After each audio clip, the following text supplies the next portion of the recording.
और दोस्तों, भारत का इतिहास सदियों पुराना है। यह इतिहास राजाओं, महाराजाओं और रानियां और उनसे जुड़ी शानो शौकत और जंग से जुड़ा हुआ है। इस दौरान कई ऐसी रानियां, महारानियां भी थीं जो अपनी बेमिसाल खूबसूरती और बहादुरी के लिए जानी गईं।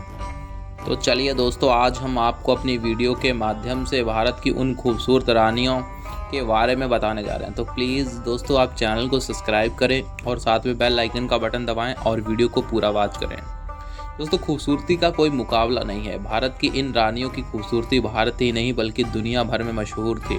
रानी संयुक्ता कन्नौज के राजा जयचंद की बेटी थी। उनकी शादी राजपूत राजा पृथ्वीराज चौहान से हुई थी। उनकी सुंदरता के चर्चे इस कदर थे कि पृथ्वीराज ने जब उनके बारे में सुना तो बिना देखे ही उन्हें अपना दिल दे बैठे थे। पृथ्वीराज चौहान से राजा जयचंद की शत्रुता थी। फिर भी अपने पिता द्वारा आयोजित एक स्वयंवर में अपने पिता की इच्छा के विरुद्ध संयुक्ता ने पृथ्वीराज चौहान के गले में वरमाला पहनाई थी।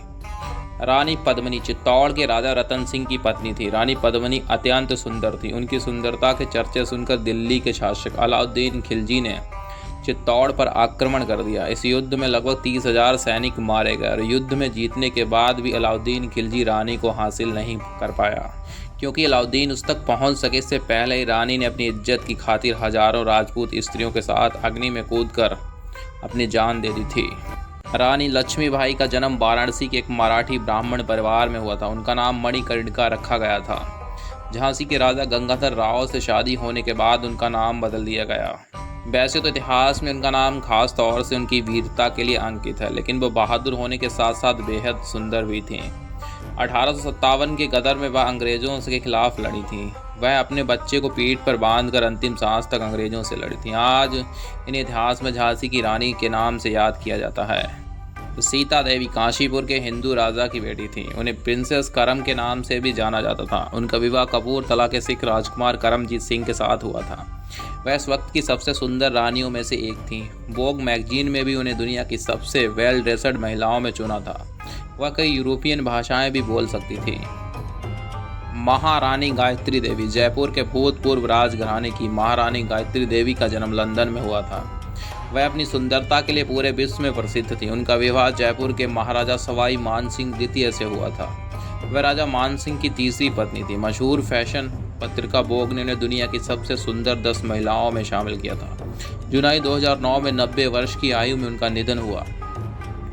नूरजहां बादशाह अकबर के प्रधान की बेटी थी। वह बेहद खूबसूरत थीं। खूबसूरत होने के साथ ही उसमें कई और भी गुण थे। 17 साल की उम्र में उसका विवाह अली कुली नाम के एक सासी रानी से हुआ था, लेकिन 1607 में जहांगीर के दूतों ने नूरजहां के पति को मार डाला। इसके बाद नूरजहां को जहांगीर के हरम में डाला गया। 1611 में जहांगीर ने नूरजहां से शादी कर ली। वह सम्राट जहांगीर की 21वीं पत्नी थी और 1613 में उसे बादशाह बेगम बनाया गया। रजिया सुल्तान दिल्ली सल्तनत पर राज करने वाली पहली महिला सुल्तान थी। वह इल्तुतमिश की पत्नी थी। वह बेहद खूबसूरत थी। रजिया सुल्तान पर्दा प्रथा के विपरीत पुरुषों का जैसा वेश रखकर रहती थी। इल्तुतमिश ने अपने उत्तराधिकारी के रूप में रजिया सुल्तान को चुना था। रजिया सुल्तान ने 1236 से 1240 तक दिल्ली सल्तनत पर शासन किया था। वह उसके शासन में थोड़े ही दिनों में दिल्ली की शक्तिशाली शासक बन गई थी। रानी दुर्गावती का जन्म प्रसिद्ध चांडाल सम्राट केरत राय राज परिवार में हुआ था। रानी दुर्गावती बेहद सुंदर थी। उन्होंने अपनी शादी के 4 साल बाद अपने पति दलपत शाह की असामयिक मृत्यु के बाद अपने बेटे वीर नारायण को गद्दी पर बैठाकर खुद उनकी संरक्षक के रूप में शासन किया था। रानी दुर्गावती को इलाहाबाद के मुगल शासक आसफ खान से लोहा लेने के लिए भी जाना जाता है। रानी विजया देवी प्रिंस क्रांति नरसिम्हा राजा वडियार की बेटी थी। वह देश भर में अपनी खूबसूरती के लिए जानी जाती थी। उन्होंने लंदन और न्यूयॉर्क के कॉलेजों में संगीत की शिक्षा ली थी। इसके साथ ही उन्हें बीड़ा बजाने में महारत हासिल थी। उनका विवाह कोटा संगानी के ठाकुर से हुआ था।